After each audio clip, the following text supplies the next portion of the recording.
एक लड़की जिसका नाम सैरा होता है उसे दिखाते हुए ये मूवी स्टार्ट होती है। सैरा जो कि अपनी फ्रेंड के घर पार्टी में जाना चाहती थी, लेकिन सैरा के फादर उसे पार्टी में जाने की परमिशन नहीं देते। सैरा के फादर का नाम होता है डॉन। सैरा अपनी मदर से पूछती है कि आपने तो मुझे कहा था कि मैं पार्टी में चली जाऊं, जिस पर सैरा की मदर कहती है कि बेटा कोई बात नहीं, तुम आज नहीं फिर कभी चली जाना। इस बात से सैरा को गुस्सा आ जाता है और वो अपने रूम में चली जाती है। वहीं पर हम सैरा की बड़ी सिस्टर को भी देख पाते हैं। उसी रात सैरा अपनी फैमिली से छुपकर अपने बेस्ट फ्रेंड क्रिस्टोफर के साथ उसी पार्टी में जाती है। पीछे से सैरा की मदर उसके रूम में आती है। सैरा की मदर देखती है कि सैरा तो अपने रूम में है ही नहीं, और ये बात वो अपने हस्बैंड यानी सैरा के फादर को जाकर बता देती है। ये बात सुनकर सैरा का फादर यानी डॉन काफी गुस्से में हो जाता है। पूरी रात क्रिस्टोफर के साथ स्पेंड करने के बाद नेक्स्ट मॉर्निंग सैरा अपने घर पर आती है, जहाँ पर सैरा का फादर उस पर काफी गुस्सा करता है, उसे काफी डांटता है। तभी वहाँ पर सैरा की मदर भी आ जाती है और नाराज सैरा भागते हुए अपने रूम में चली जाती है। सैरा जब अपने रूम में होती है तब वहाँ पर उसकी मदर और उसकी सिस्टर भी आ जाती है। तीनों माँ बेटियाँ आपस में बातें कर रही होती है। सैरा उन्हें बता रही होती है कि 3 महीने बाद मैं 18 साल की हो जाऊंगी। मेरा एक बचपन का फ्रेंड है और मैं उसके पास चली जाऊंगी। मैं उसके साथ भी रहूंगी और अपनी लाइफ को काफी एंजॉय करूंगी। ये सारी बातें सैरा का फादर बाहर खड़े होकर सुन लेता है। फिर सैरा का फादर डॉन बेसमेंट में मौजूद एक सीक्रेट रूम को ओपन करता है। इसके बाद वो वेट करता है 3 महीने बाद का, जब सैरा 18 साल की हो जाएगी। फिर हमें डायरेक्ट 3 मंथ बाद का सीन दिखाया जाता है, जहाँ पर हमें सैरा दिखाई जाती है जो कि कॉल पर क्रिस्टोफर से बातें कर रही होती है। सैरा की सिस्टर तो पहले ही घर पर नहीं होती और उसकी मदर भी मार्केट चली जाती है। पीछे से सैरा और उसके फादर घर पर अकेले ही होते हैं। डॉन सैरा को कहता है कि मैंने बेसमेंट में एक बॉक्स रखना है, तो तुम मेरी हेल्प कर दो ना प्लीज उस बॉक्स को रखने में। फिर दोनों उस बॉक्स को लेकर बेसमेंट में जाते हैं, जहाँ पर जाकर डॉन सीक्रेट रूम के डोर को ओपन करता है। ये देखकर सैरा शॉक्ड रह जाती है कि यहाँ पर सीक्रेट रूम भी है। डॉन फिर सैरा को उस रूम में लेकर जाता है। डॉन सैरा को बातों में उलझाने की कोशिश करता है और उसे उस रूम में लॉक करके वहाँ से चला जाता है। सैरा हेल्प के लिए काफी चिल्लाती है, लेकिन डॉन को उस पर तरस नहीं आता और वो उसकी कोई बात नहीं सुनता। तब सैरा अपने हेयर पिन से लॉक को ओपन करने की कोशिश करती है, जिससे डोर तो ओपन नहीं होता, लेकिन लाइट्स ब्लिंक होने के बाद ऑफ हो जाती है, जिसकी वजह से वेंटिलेशन भी बंद हो जाती है। अब सैरा चेक करती है कि आखिर उस बॉक्स में क्या है, जो बॉक्स सैरा और उसके फादर यहाँ पर लाए थे। उस बॉक्स में सैरा का सारा जरूरी सामान होता है,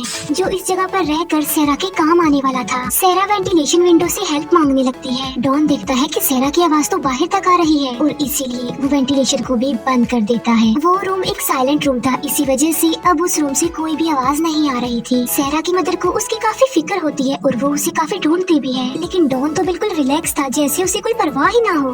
नेक्स्ट डे सैरा फिर से रूम का डोर ओपन करने की कोशिश करती है, लेकिन फिर वैसा ही होता है, लाइट्स अपने आप ही ऑफ होकर फिर से ऑन हो जाती है। तभी वहाँ पर डॉन आ जाता है और सैरा उसे पुश करके वहाँ से भागने की कोशिश करती है, लेकिन सैरा देखती है कि बेसमेंट का दरवाजा भी बंद है। तब डॉन सैरा को वापस रूम में ले आता है और वो सैरा पर काफी गुस्सा भी करता है। डॉन उससे कहता है कि अगर तुम मेरी बात मानोगी तो मैं तुम्हें बहुत जल्द यहाँ से बाहर निकाल दूंगा, लेकिन सैरा उसकी ये बात नहीं मानती, जिसकी वजह से डॉन को उस पर फिर से गुस्सा आ जाता है और वो सैरा के साथ जबरदस्ती कर देता है। इसके बाद सैरा की हालत खराब होने लगती है और उसे वोमिट होती है। फिर एक हफ्ते बाद पुलिस भी सैरा को ढूंढने के लिए इन्वेस्टिगेशन कर रही होती है। डॉन कहता है कि सैरा हमसे दूर कहीं बाहर चली गई है, क्योंकि वो हमसे अलग होकर लाइफ स्पेंड करना चाहती थी। सैरा की मदर कहती है कि वो सिर्फ ऐसा कहती थी, उसने ऐसा करने का कभी सोचा भी नहीं था। पुलिस ऑफिसर कहता है कि हमें सैरा के लिए वेट करना चाहिए, क्या पता वो कांटेक्ट कर ले। दूसरी तरफ सैरा अपने फादर यानी डॉन की इस हरकत पर काफी दुखी होती है और काफी अपसेट होती है। फिर एक दिन क्रिस्टोफर सैरा का पता करने के लिए उसके घर पर आता है। डॉन क्रिस्टोफर को बताता है कि सैरा अपने किसी बचपन के फ्रेंड के साथ भाग गई है। इसके बाद 21 दिन गुजर जाते हैं। सैरा पूरी 18 साल की हो गई थी और आज उसकी बर्थडे थी। तब डॉन सैरा के पास केक और कैंडल्स लेकर आता है। डॉन सैरा को कैंडल बुझाने को कहता है। सैरा ऐसा ही करती है और वो डॉन की हर बात मानती जा रही थी, क्योंकि डॉन ने उससे कहा होता है कि मेरी बात मानने पर मैं तुम्हें बहुत जल्द यहाँ से आजाद कर दूंगा। डॉन सैरा को एक कॉस्ट्यूम पहनने के लिए देता है। फिर डॉन सैरा को कहता है कि मुझे तुम अपनी एक विश बताओ और मैं उसे पूरा करूंगा, जिस पर सैरा कहती है कि मेरी विश ये है कि मैं यहाँ से आजादी चाहती हूँ, मैं इस जगह से निकलना चाहती हूँ। जिस पर डॉन कहता है कि इस बात के लिए तो अभी काफी टाइम है। तब सैरा कहती है कि मुझे एक घड़ी और एक टीवी चाहिए। यहाँ पर डॉन एक बार फिर से सैरा के साथ जबरदस्ती करता है। अगले दिन डॉन सैरा को टीवी और घड़ी दिला देता है। फिर सैरा फूड कैन की मदद से अपना एक हथियार बनाती है और वो डॉन को उसके करीब आने को कहती है, लेकिन डॉन सैरा के इरादे समझ चुका था कि वो क्या चाहती है, जिसकी वजह से वो सैरा को इतना पीटता है कि उसका हाथ भी तोड़ देता है। फिर ऐसे करते करते 1 साल गुजर जाता है। हम देखते हैं सैरा को जो कि प्रेग्नेंट है। तभी सैरा को पेन होने लगती है। तब एक बेबी गर्ल की बर्थ होती है। सैरा के बेटे को देखकर डॉन खुश नहीं होता। इसके बाद 4 साल गुजर जाते हैं और सैरा की मदर उसे काफी मिस करती है और सैरा एक बार फिर से प्रेग्नेंट होती है। डॉन अपनी वाइफ को बताता है कि मेरी प्रमोशन हो गई है, जिस पर सैरा की मदर कहती कहती है कि हमें एक इन्वेस्टिगेटर हायर कर लेना चाहिए जो कि सैरा को ढूंढे। इस बात पर डॉन साफ इनकार करके वहाँ से चला जाता है। डॉन जो टीवी सैरा और उसकी बेटी के लिए लाया था उसे देखकर दोनों माँ बेटी काफी खुश हो जाती हैं, क्योंकि उनकी बोरियत दूर करने के लिए टीवी से अच्छी और क्या चीज हो सकती है। कुछ दिन बाद सैरा को एक बेबी बॉय होता है। एक दिन सैरा की बेटी काफी बीमार हो जाती है क्योंकि उसे फीवर था, जिस पर डॉन उसे मेडिसिन ला कर देता है। उस दिन भी डॉन और सैरा के बीच लड़ाई होती है। क्रिस्टोफर एक बार फिर से सैरा के घर पर आता है सैरा का पूछने के लिए, जहाँ पर क्रिस्टोफर सैरा के सिस्टर से मिलता है। क्रिस्टोफर वो सारी बातें सैरा की सिस्टर को बता देता है जो उससे डॉन ने की थी, यानी सैरा अपने किसी बचपन के फ्रेंड के साथ भाग गई है। सैरा की सिस्टर क्रिस्टोफर को कहती है कि मुझे तो ऐसा लगता है कि मेरे फादर ने ही सैरा को कहीं पर छुपा दिया है। डॉन और उसकी वाइफ के बीच सैरा को लेकर बहस हो जाती है। सैरा की सिस्टर डॉन को कहती है कि आप हमेशा सैरा पर गुस्सा किया करते थे। तब सैरा की मदर अपसेट होकर वहाँ से चली जाती है। अपनी वाइफ को मनाने के लिए डॉन भी उसके पीछे पीछे चला जाता है और उसकी पॉकेट से बेसमेंट की कीज गिर जाती हैं। सैरा की सिस्टर उन कीज को उठा लेती है और बेसमेंट में जाती है चेक करने के लिए। वहाँ पर उसे काफी किस्म की चीजें देखने को मिलती हैं। उन चीजों को देखकर सैरा की सिस्टर ये सोचने पर मजबूर हो जाती है कि आखिर ये चीजें यहाँ कर क्या रही हैं। इतनी ही देर में डॉन भी वहाँ पर आ जाता है और वो सैरा की सिस्टर को वहाँ से भेज देता है। फिर सैरा का तीसरा बच्चा पैदा होता है जो कि एक लड़का ही था। सैरा डॉन को कहती है कि मेरे इस तीसरे बच्चे को तुम बाहर ले जाओ, यानी इस बच्चे को मेरी मदर के पास ले जाओ और ये बच्चा उसे ही दे दो। ये सुनकर डॉन को एक आइडिया आता है और उस बच्चे को चुपके से अपने घर के बाहर रख देता है। सैरा की मदर उस बच्चे की आवाज सुनकर बाहर आती है, जहाँ पर उसे उस बच्चे के साथ कागज पर लिखा हुआ एक नोट भी मिलता है जिस पर लिखा था, मॉम मैं सैरा हूँ, ये मेरा बच्चा है और मेरी फाइनेंशियली कंडीशन इतनी अच्छी नहीं है कि मैं इसे पाल सकूं, तो इसे आप ही रख लीजिए। तब सैरा की मदर उस बच्चे को अपने साथ ले जाती है, यानी उन्होंने उस बच्चे को अडॉप्ट कर लिया था। तभी डॉन को वहाँ पर एक और नोट भी मिलता है जिस पर लिखा था कि डैड ने मुझे बेसमेंट में कैद किया हुआ है। ये देखकर डॉन को काफी गुस्सा आ जाता है और वो सैरा को पनिशमेंट देने के लिए एक बार फिर से उसके साथ जबरदस्ती करता है। इसके बाद हमें कुछ सालों बाद का सीन दिखाया जाता है, जहाँ पर हम देखते हैं कि सैरा का बेटा और बेटी अब बड़े हो गए हैं। एक दिन डॉन सैरा की बेटी को काफी बुरी और गंदी नजरों से देख रहा था। सैरा डॉन के बुरे इरादे समझ चुकी थी। वो जानती थी कि डॉन की गंदी नजर अब उसकी बेटी पर है। सैरा अपनी बेटी की वजह से काफी वरिड थी क्योंकि उसकी बेटी को अस्थमा था।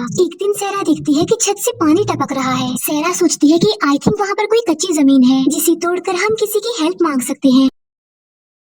सैरा उस जगह पर सुराख कर देती है। रात को वो उस सुराख से एक लाइट बाहर निकालती है। उस लाइट को एक आदमी देख लेता है, लेकिन बदकिस्मती से जाकर वो ये बात डॉन को बता देता है कि तुम्हारे बेसमेंट के एक सुराख से लाइट आ रही है। ये सुनकर डॉन को सैरा पर काफी गुस्सा आता है, इसीलिए वो जाकर सैरा को बहुत बुरा मारता है। वो सैरा को इतना बुरा मारता है कि सैरा का मिसकैरेज हो जाता है। सैरा का बच्चा मर जाता है और डॉन उसके मरे हुए बच्चे को जाकर दफनाता है। इस बात की वजह से सैरा के बच्चे काफी दुखी हो जाते हैं। सैरा डॉन से अपने उस बेटे के बारे में पूछती है जो उसने अपनी मदर को दे दिया था, जिस पर डॉन बताता है कि नेक्स्ट मंथ वो एक टूर्नामेंट खेलने वाला है। जिस पर सैरा का बेटा कहता है कि मैं भी बाहर जाना चाहता हूँ खेलने के लिए। वो बच्चा कहता है कि हम कब जाएंगे बाहर, हम कब खेलेंगे बाहर जाकर। जिस पर डॉन कहता है कि जब तुम्हारी मदर का बिहेवियर मेरे साथ अच्छा होगा तब मैं तुम्हें यहाँ से बाहर ले जाऊंगा, तब तुम भी बाहर जाकर खेल सकोगे। सैरा डॉन से सॉरी बोलती है कि उसके बच्चों ने बाहर जाने की बात की। उसके जाने के बाद दोनों बच्चे सैरा पर गुस्सा करते हैं कि हमने आखिर ऐसा क्या कह दिया था जो आपने सॉरी बोला उनसे। जिस पर सैरा कहती है कि मैं सिर्फ तुम्हारी हिफाजत करना चाहती हूँ। सैरा काफी दुखी होती है और वो क्रिस्टोफर को काफी मिस भी कर रही होती है, क्योंकि यहाँ आने से पहले वो क्रिस्टोफर से मिली थी और उसने क्रिस्टोफर के साथ काफी अच्छा टाइम स्पेंड किया था। दोनों बच्चे सैरा से बदतमीजी करने पर माफी मांगते हैं। सैरा अपने दोनों बच्चों को डॉन की सारी रियलिटी बता देती है, वो भी बिल्कुल सच सच। ये बातें सुनकर दोनों बच्चे काफी